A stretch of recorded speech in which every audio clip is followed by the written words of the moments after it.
energy of love is within us and is us. Whole and complete is the I am that we are. We awaken to the truth of our being. We will this be done within and without. May we come to recognize that we receive all that we give. We know that we have forgotten ourselves when we forgive others of all grievances held within our minds. May we not be led into temptation by the voice of separation, but instead may we transcend all illusions. For ours is the power, peace, and love of Christ consciousness found within each of us, who is but the perfect extension of the one mind and heart that is shared by all, and is our birthright as the holy extensions of love itself. Our affirmation of faith. We believe in one God, the author and energy of all life, whose love sustains the universe and all things found within it. Our 5 Christ principles. 1. There is only one energy in the universe. That energy is love, and at all times active in everyone, everywhere. 2. We are the divine energy of love, and that energy is found throughout the universe and in all things, whether seen or unseen. 3. We create our experiences by what we choose to think, feel, and believe, thereby establishing our responsibility for our own choices. 4. Through opening our heart center, we connect with the energy of love and bring out the Christ within us. 5. We express our desire to be of service when we live and demonstrate Christ consciousness in all our effects. Thank you.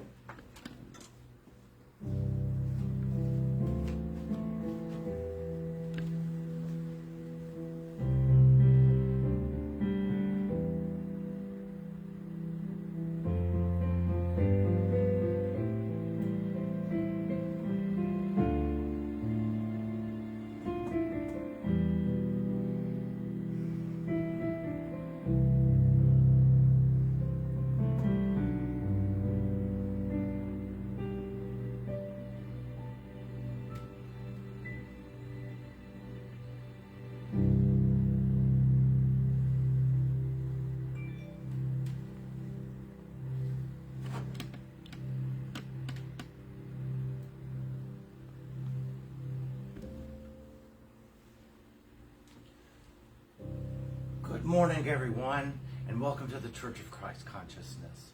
We are here for those who are ready, truly ready, to live the truth of their being. I'd like to welcome all those that are here in person this morning, those watching, and those who will watch later in the week.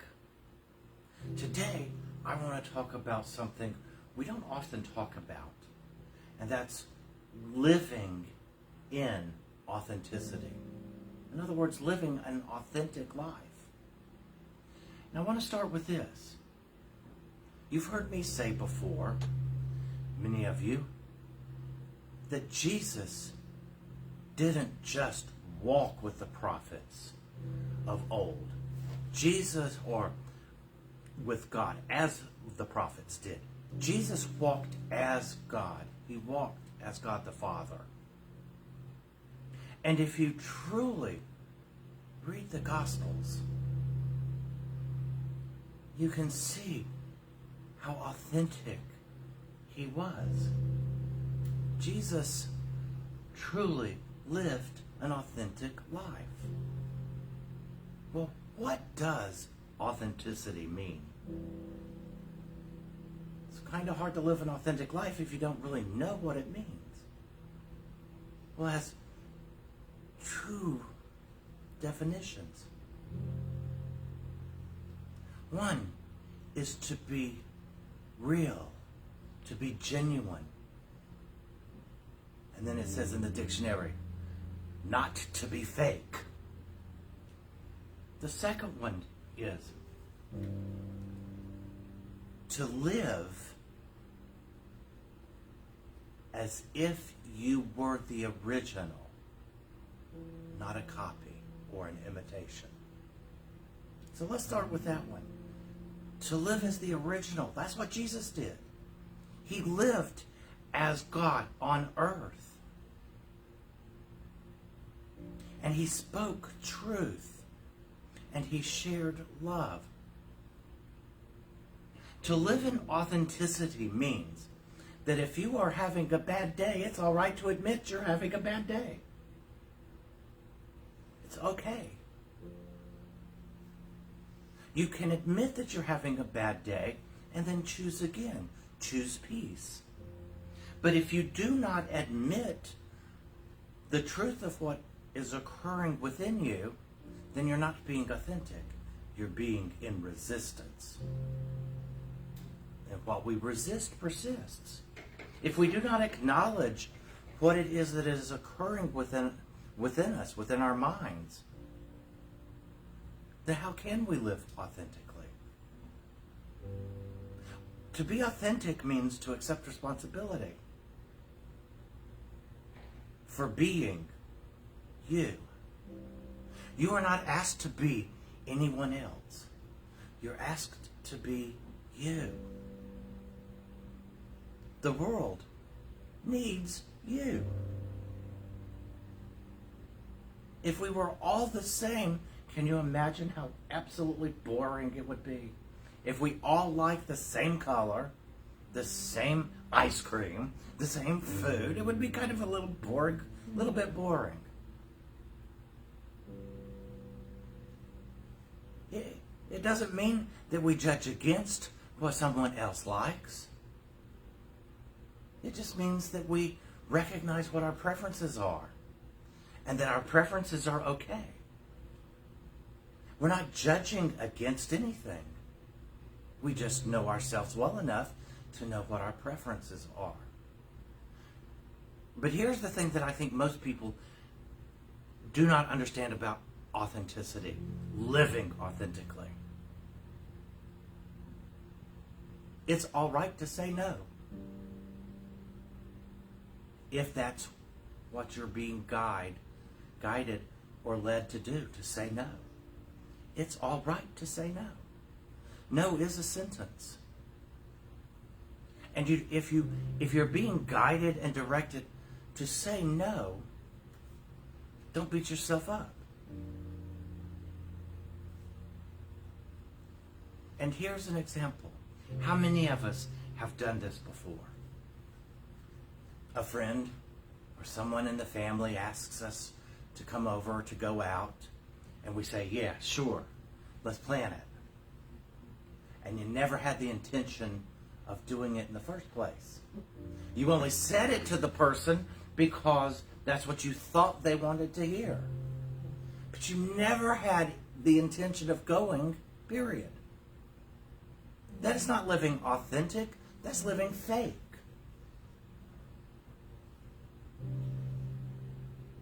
And most people are getting pretty good these days at catching fakery. When a person's being fake. We don't like to be around fake people. I would rather be around someone who is being authentic and honest. Just tell me the truth. What is it that you think? What is it that you're thinking? Don't tell me what you think I want to hear. Tell me what you're thinking and feeling. Now, we're in a relationship. When you're being fake, you cannot be in a friendship or a partnership. Sooner or later, it will break down because you're not being true to yourself. And if you're not true to yourself, how can you be true to anybody else? It's impossible. But when you are true to who you are, now you can be true no matter where you are, who you're with. But be careful. Fakery involves codependency, which always involves telling someone what they want to hear, looking at another person to get their approval because you don't know yourself well enough. That's a sad life, guys. When you're always looking outside of you for someone or something to tell you what's right, what's wrong, what you should be doing, how you should be feeling, you're lost. That's truly the definition of being lost. You have become lost to your own self, to who you really are. A couple of weeks ago, something popped on my phone. I never heard it before. I thought, whoa.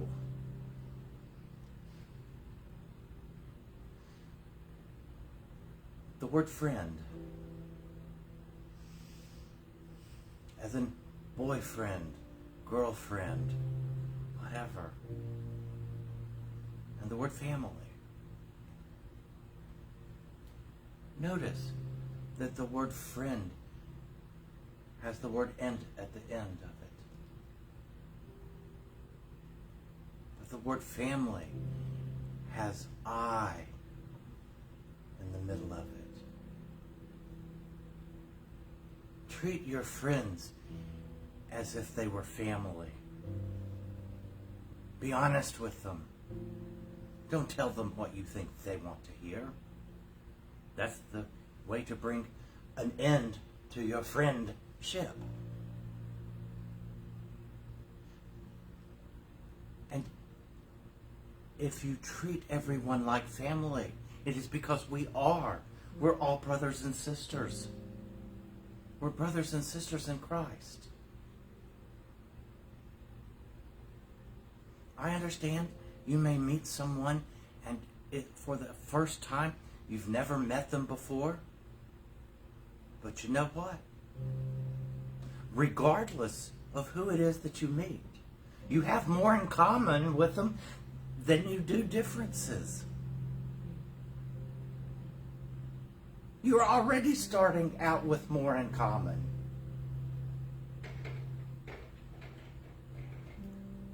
Why do we look for the differences so that we can argue and say, my way is better? That's not being authentic. There's a word for that. I don't want to say it. It's being a... When you're being authentic, you recognize that everyone has the right to be who they are. You recognize that everyone has the spark of divinity within them. When you're living authentic, you do not see things to judge. When you're living authentically, you do the same thing that Jesus did. You live in forgiveness. You always live in a state of forgiveness. So in your mind, it's always, you're forgiven because I've been forgiven. You're forgiven because I've been forgiven. There's nothing that you can hold over someone. That is living authentically. Because living authentically comes from living in the moment. Not in the past or some distant time in the future. It comes from living in this moment. You cannot be authentic if when you meet someone or you're around a friend and they say something that upsets you and you run back to the past and figure out some way to resolve it. That's not living authentically. To be authentic, you must be in the present moment. And you always must come from a place of love, peace, happiness. Jesus never told us it was easy, but he did tell us that it was worthy, that it was worth it. When we live authentically, we're living in a state of heaven on earth. I hear all the time, it's impossible to bring heaven to earth. Blah, blah, blah. No, it isn't. No, it is not. If you live authentically in the moment, and you are sharing the love that is within you, and you are not judging and condemning, and you come from a place of peace, then you're living heaven on earth. Jesus told us we could. He told us 2,000 years ago. But it's like we walk around going, I can't hear you. Well, we can't.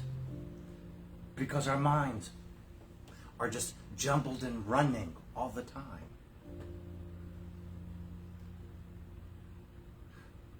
But if you'll come to the present moment, you'll find just how still your mind really is. And in that stillness, you will hear the voice of Christ within. We're never alone. Jesus promised us that. He said, I am with you always. Well, how many people do I know that think Jesus doesn't really mean that? But he told us he was with us always. He's always with us. He's always with us, within our mind. And when we declutter our minds, we can hear the voice of Christ speak to us. We will always know what to do, when to do, how to do it, what to say, when to say it, how to say it, where to go. Because we will trust. See, there's the other thing about authenticity. There's trust in it. Because you trust God. You trust the process. And you allow all things to unfold naturally. Because when you are living in authenticity, you have laid aside the need to control, to manipulate. And you know that whatever the outcome is, it's perfect for you. Because you trust God that much. That's living authentically. It is being the Christ on earth. It is being the love that we are. It is radiating and emanating the peace that comes with Christ. It is being honest and truthful, loving and caring. It is truly desiring the best for everyone, not just ourselves. And when we live authentically, we have left the old paradigm of service to self behind, and we've come into the new paradigm, service to others.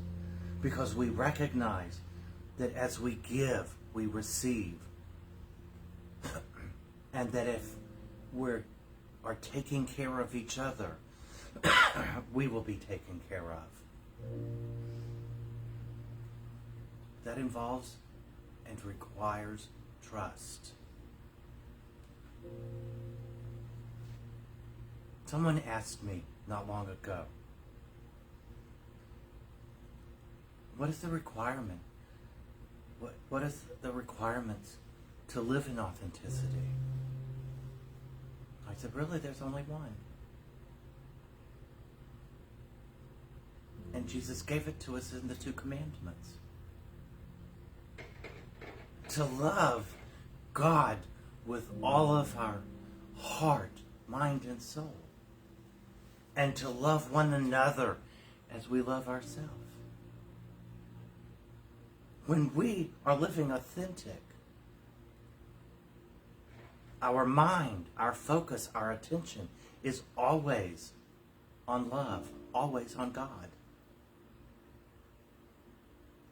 And we always look at our brothers and sisters in that love, not in fear. We look at them in joy, not in grief. And we're here for each other so that we are being taken care of as well. That's living an authentic life. So as you go this week, look and ask yourself, where could I have been more authentic? Where could I have shared more love? Where could I have been more truthful? Where did I not say what I really wanted to say? Don't judge yourself, condemn yourself, or beat yourself up. Recognize it and know that when the experience presents itself again, you will follow through with it and you will be authentic. And the more authentic you become, the more peaceful your life becomes. Because you have made love the foundation for your life. So thank you, guys.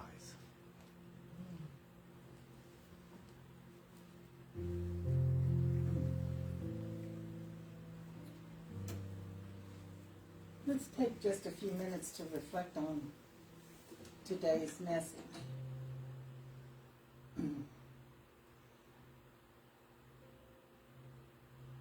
To be authentic means to be fully trustworthy, faithful, and imitation of the original, imitation of Christ.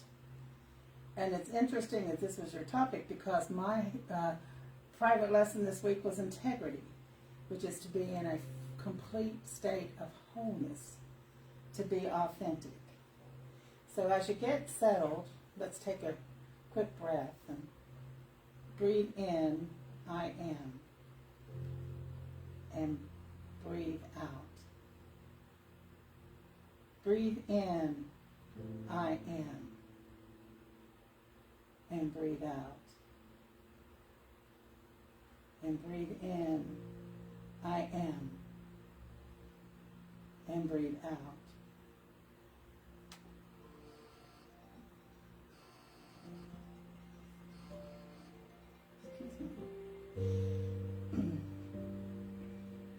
And as we let our breath set its own rhythm, let's recall the events of the week. And this time, let's recall those moments when we either experienced true authenticity with someone else and we knew it, or when we were truly authentic with someone else, whether it was to the delight of children playing or to the need to be honest with someone about your true feelings. And bless it. Think of how good it made you feel.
And as we go about our week this week, let's remember this, that we are told that what is required of us is to do justly, to love kindness, and to walk humbly with your God. Love one another and respect as you desire to be respected.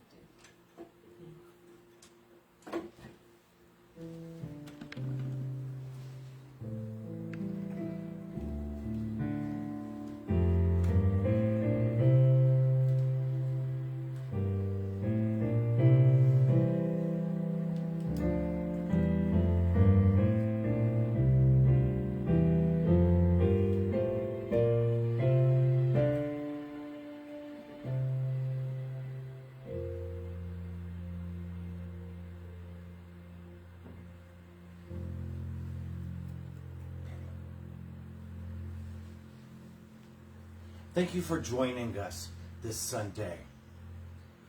We look forward to seeing you next Sunday. Thank you for all who support this church and this ministry. We appreciate your offerings. And if you would, silently say with me our offertory blessing. Divine love through me blesses and multiplies all that I am, all that I have, all that I give, and all that I receive. We give and receive in love. Amen.